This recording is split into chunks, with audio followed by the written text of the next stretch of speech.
हर हर महादेव। देवों के देव महादेव जी के चरण में प्रणाम करती हूँ, मेरा प्रणाम स्वीकार हो। माता गौरा पार्वती के चरण में प्रणाम करती हूँ, मेरा प्रणाम स्वीकार हो। गणपति ललन माँ के चरण में प्रणाम करती हूँ, मेरा प्रणाम स्वीकार हो। सब गुरु भाई बहना के चरण में प्रणाम करती हूँ, मेरा प्रणाम स्वीकार हो। माता पिता के चरण में प्रणाम करती हूँ, मेरा प्रणाम स्वीकार हो। गुरु भाई बहन, मैं एक कथा सुनाने जा रही हूँ। इस कथा को पूरा सुनिए और रहस्य जानिए। आधी नहीं, आधी सुनने में शिव गुरु के अपमानित होती है, पूरा सुनने में ज्ञान होती है। इसलिए कथा को पूरा सुनिए और रहस्य जानिए। जो कथा शिव से जुड़ी होती है वो कथा बहुत सुंदर होती है। इसलिए कथा को पूरा सुनकर और रहस्य जानिए।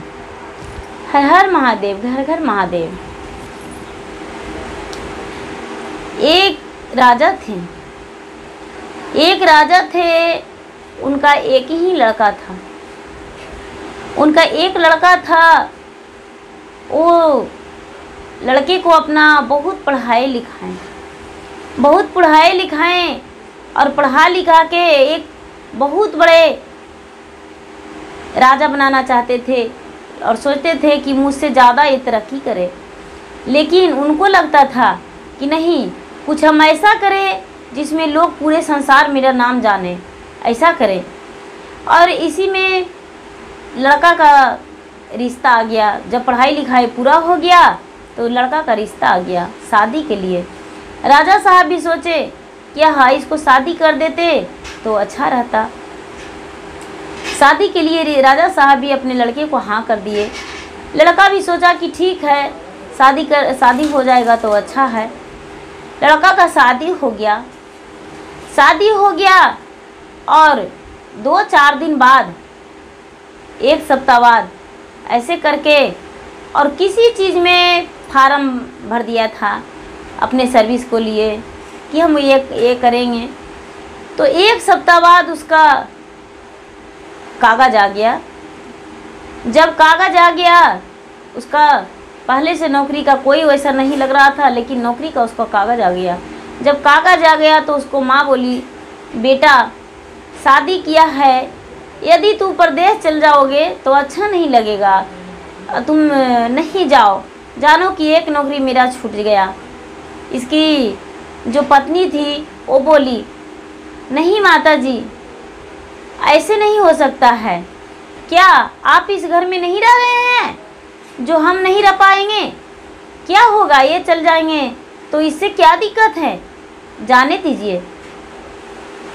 वो जो बहू थी वो होशियार थी और शिव गुरु का पूजा करती थी, शिव भजन करती थी, जाप करती थी और हमेशा ध्यान करते रहती थी अपने शिव गुरु पे। शिव गुरु पे उसका ध्यान रहता था और वो बेचारी प्रतिदिन पूजा करती थी, जाप करती थी, भजन करती थी, शिव चर्चा करती थी। अपने पति को काम पे चला दी। पति जब काम पे चल गए तो वहाँ जाकर अपना काम में लग गए और काम में लग गए तो वो क्या किए गलती कि एक दूसरी स्त्री के साथ अपना साथ धर लिए। अपने दूसरे स्त्री के साथ अपना समय बिताने लगे अपना काम पे। तो इनका भूल गए और जब भूल गए तो धीरे धीरे समय बीतता जा रहा था। बीते समय 12 वर्ष पुर गया था। सारा लोग कहते थे कि बहू को तुम किस लिए रखी हो, जब तुम्हारा बेटा ही नहीं है घर पे तो बहू को किस लिए रखी हो, बहू को निकाल दो घर से। लेकिन इसकी जो सास थी वो कहती थी कि नहीं, मेरा बेटा और बहू यही है, हम अपने बहू को कैसे निकाल सकते हैं, ये बहुत गलत है। बहू भी कहती थी कि क्या होगा, माँ जी को हम मेहनत करेंगे और कमाएंगे, खिलाएंगे इनको, हम भी खाएंगे, मेहनत करके इनके घर रहेंगे, इससे आपको क्या आपत्ति है। लेकिन सारे लोग क्या किए कि उनको राज को छीन लिए प्रजा लोग कि तुम्हारा बेटा ही नहीं है तो राज तुम्हारा कैसे रह सकता है। राजा जो इनके पति थे, इनके पिता जो बोले कि उनको भी बोले कि आपको जब लड़का नहीं है तो आपका तो समय झुक गया है, आप राज चलाने लायक नहीं हैं। और वहाँ का राजा दूसरा कोई बन गए। जब दूसरा कोई बन गए, इनको से राज छिन गया तो ये बेचारा क्या करेंगे, एक प्रजा के रूप में रहने लगे। प्रजा के रूप में रहने लगे। और इनकी जो बहू थी उन्हें भी धन संपत्ति से के बहुत कमी पड़ गया। वो बेचारी खेत में काम करने लगी, खेती बाड़ी था उसमें काम करने लगी, नौकरों के साथ जैसे मजदूरों के साथ वो भी करती थी, करने लगी। और क्या करती, उसके पास तो कोई उपाय नहीं था। जब 12 वर्ष पूर गया तो ये भगवान से प्रार्थना करने लगी और भगवान के आगे मिन्नतें करने लगी, रोने लगी और कहने लगी कि हे भगवान, मेरे पति को तो मुझसे इतना दूर क्यों कर दिए हैं। मेरे पति का 12 साल गए हुए हो गया, लेकिन आज तक एक खत भी नहीं लिख के भेजे हैं। क्या मेरे पति कैसे हैं, इतना कठोर बन गए जो मेरे पास एक खत भी नहीं लिखे। वो तो जाने को लिए तैयार भी नहीं थे, लेकिन हमने उनको ज़बरदस्ती करके चलाए और उनका ये मेरा मिला सजा। महादेव, उनको ध्यान कहाँ है, उनको जाके आप ध्यान तोड़वाइए। महादेव क्या किए कि उसको सपने में कहे कि अरे मूर्ख, तूने किसी और के साथ अपने समय बिता रहे हो और जो तुम्हारी अर्धांगिनी है, पत्नी है, वो तुम्हारा इंतजार में आज तक बिता रही है। तुम्हारा राज जो था वो छिन गया है, तुम्हारे माता पिता बहुत कष्ट कर रहे हैं, तुम यहाँ आज़ादी कर रहे हो और तुम्हारे माता पिता और पत्नी बहुत दुखी हैं। वहाँ से क्या हुआ, सुबह हुआ तो कुछ दिन के लिए छुट्टी ले लिया और घर को चल दिया। जब घर को चल दिया तो क्या किया कि जैसे नज़दीक पहुँच गया तो गेरुआ रंग वस्त्र धारण कर लिया, चूटा कमंडल हाथ में ले लिया और गेरुआ रंग वस्त्र धारण करके एक जोगी का रूप धर के और अपना खेत पे गया जहाँ उसकी पत्नी काम कर रही थी। अपने पत्नी के पास गया तो पत्नी नहीं पहचानी, लेकिन पत्नी को ये पहचान गया कि मेरा खेत में और कौन हो सकता है, वही मेरी पत्नी ही है। ये पत्नी को कहती है कि हाँ, मुझे पानी पिला दो, मैं बहुत प्यासा हूँ, मैं तो एक अभागा हूँ, मुझे पानी पिला दो। ये जो पत्नी थी वो कहती है कि बाबा, मेरा जो मशीन है उस पे जाके पानी पी लीजिए, वहीं विश्राम कर लीजिए। कहते हैं ये बाबा कहते हैं कि अपने से हम पानी नहीं पी सकते हैं, हम तो एक जोगी फकीर हैं, तो हम कैसे छू सकते हैं, इसलिए चल के दे दो पानी। ये क्या कि बेचारी जो खेत में काम कर रही थी छोड़कर और चल गई देने को लिए पानी देने को लिए चल गई।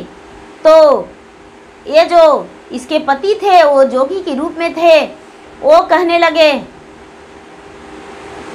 तो हरा जैसा ना तिरिया खोजले न मिललै हो, तो हरा जैसा ना तिरिया खोजले न मिललै हो, थोड़ा सा समैया बीता देवे हो राम, हमारा के संगवा है बैठी तो ही जाहू हो, हम तनी सा मीठी बोलिया सुना देहू हो राम।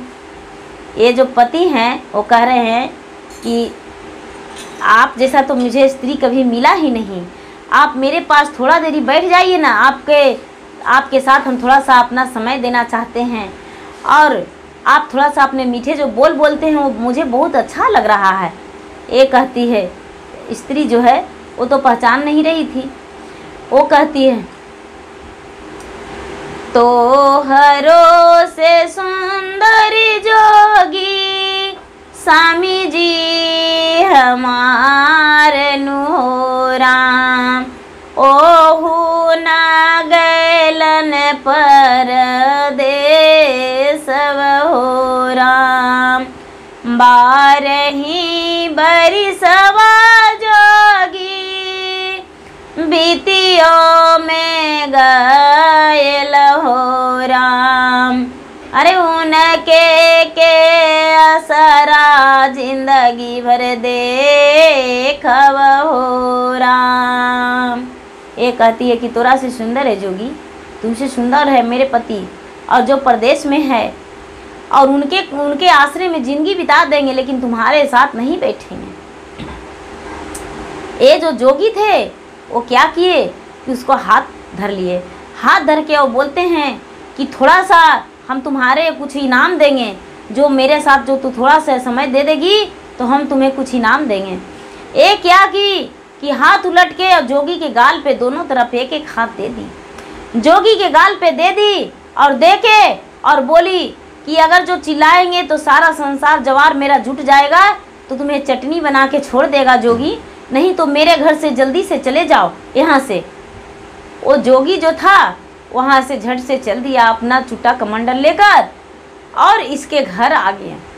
घर आ गए, अपना घर या इसका घर जो भी कहिए, तो अपना घर आ गए, अपना माता के पास बैठ गए। माता के पास बैठ गए। इसकी जो माता थी वो भिक्षा देने को लिए निकली। जब भिक्षा देने को लिए निकली तो कह रहे हैं ये कि माता मुझे भिक्षा नहीं दीजिए, मुझे बहुत ज़ोरों से भूख लगी है, आप मुझे भोजन करा दो। एक कहती है बेचारी उसकी माता, हाँ बाबा भोजन करा देंगे। क्या कहूँ, तुम्हारे जैसा एक मेरा भी पुत्र था, वो भी परदेश गया है, लेकिन परदेश से अभी तक नहीं लौटा है। 12 वर्ष बीत गया है, अभी तक नहीं लौटा है। ये जोगी कहते हैं यदि तुम मुझे भोजन करवा दोगी माता तो तुम्हारा पुत्र लौट जाएगा, और हम जो जैसा कहेंगे वैसा करोगी तब। ये बोली माता, जोगी बाबा आप जो शर्तें कहेंगे वही हम मान लेंगे, चलिए अंदर में बैठिए।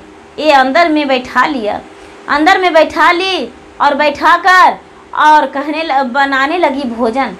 भोजन बनाने लगी तो भोजन बनाते बनाते बहू आ गई खेत में से काम करके, और कहने लगी, चिल्लाने लगी कि माता जी ये जोगी को जल्दी से बाहर निकाल दीजिए हाथ पकड़ के। ये जोगी नहीं है, ये पापी है, मुझसे बहुत बदतमीजी किया था, हम इसे पिटाई करेंगे। ये जो माता थी वो कहने लगी, चुप रहू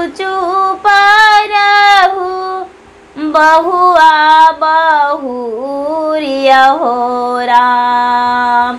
अरे हो जोगी बबुआ के लौटा दिए हो राम। 12 बरिसवा जोगी आगे पीछे जाने लहो राम। अरे हु जोगी देखलन भगभवी सब हो राम। ये कहती है माता कि भाग भविष्य देख के कह रहे हैं कि हम तुम्हारे पुत्र को लौटा देंगे, नहीं इसको खाना खिलाने दो, जो शर्तें कहेंगे वो हम मंजूर करेंगे, बेटी चुप रहो। ये बेचारी चुप हो गई तो ये कहने लगी, ये जो भोजन बना लिए माता, भोजन बना लिए और केले के पत्ते पे उनको जोगी बाबा को भोजन दे दी। जब केले के पत्ते पे भोजन दे दी तो ये कहते हैं, केलवा के पतवा माता भोजन नाही करव हो राम। अरे जेही थाली बेटा तो हरे खाएलन हो राम। अरे वही थाली भोजना हम करव हो राम। कह रहे हैं कि जो थाली में आपको पुत्र खाते थे उसी थाली में हम भोजन करेंगे माता। ये जो माता थी वो गुस्से में आग बबूला हो गई, गुस्से में आग बबूला हो गई, आग बबूला होकर और कहने लगी कि ठीक हमारी बहू कह रही थी कि इसे मत रखिए माता जी, इसे घर से निकाल दीजिए। और एक झाड़ू ली और 5 झाड़ू लगातार जोगी बाबा को लगा दी। जब 5 झाड़ू लगा दी, झाड़ू से मारने लगी और झाड़ू दे झाड़ू करने लगी, तो जोगी बाबा क्या किए कि झट से गेरुआ रंग दाढ़ी मूछे जो भी पहने हुए थे वो झट से फेंक दिए और फेंक के और असली रूप में आकर और माता के चरण में लिपट गए। माता के चरण में लिपट गए और लिपट के और रोने लगे और कहने लगे कि माता बस कीजिए, हम आपका पुत्र हैं, मुझे क्षमा कर दो माँ।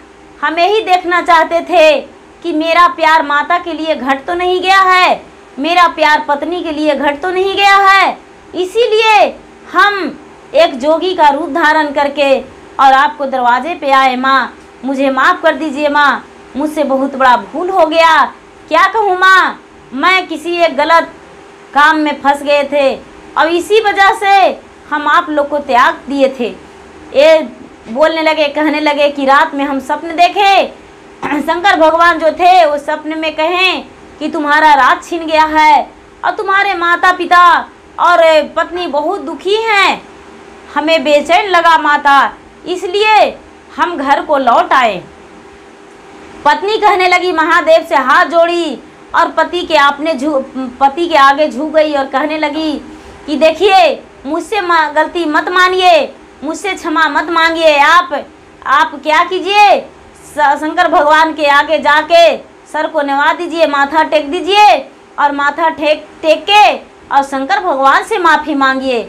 इसमें हम आपको कुछ भी नहीं कर सकते हैं, ये तो सब कुछ शंकर भगवान किए हैं और आप शंकर भगवान की कृपा से खुश हैं और घर भी लौटे हैं। ये शंकर भगवान के जाके आगे माथा टेके और माथा टेक कर और शंकर भगवान के साथ आगे सुबह होने पर बहुत धूमधाम से शिव चर्चा का प्रस्ताव रखें, शिव चर्चा का प्रस्ताव रखें, शिव चर्चा करवाएं और शिव चर्चा करवा के सब जितना लोग बंधु भाई बहने थे उन्हें सब बढ़िया से झूमे नाचे गाए, प्रसादी बांटे और खुशी खुशी अपना परिवार के साथ रहने लगे, खुशी खुशी अपने परिवार के साथ रहने लगे और सबको शिव चर्चा में शामिल कर लिए। कि देखिए शिव चर्चा एक बहुत शक्तिशाली है, ये शिव चर्चा जो शिव गुरु का ज्ञान है इसे सब कोई पालन कीजिए। और वहाँ के जो भी लोग थे वो शिव गुरु को गुरु मान लिए और गुरु मान के और 3 सूत्र के पालन करने लगे। पहला सूत्र दया मांगते थे, दूसरा सूत्र चर्चा करना, तीसरा सूत्र 108 बार नमः शिवाय नमः शिवाय नमः शिवाय नमः शिवाय जाप करके शिव गुरु के प्रणाम करते थे। गुरु भाई बहन, मेरा वीडियो अच्छा लगे तो इसे लाइक करें, शेयर करें, सब्सक्राइब करें। और मैं इंस्टाग्राम पे भी हूँ और फेसबुक पे भी हूँ, इंस्टाग्राम पे फॉलो करें और फेसबुक पे फॉलो करें। हर हर महादेव, घर घर महादेव।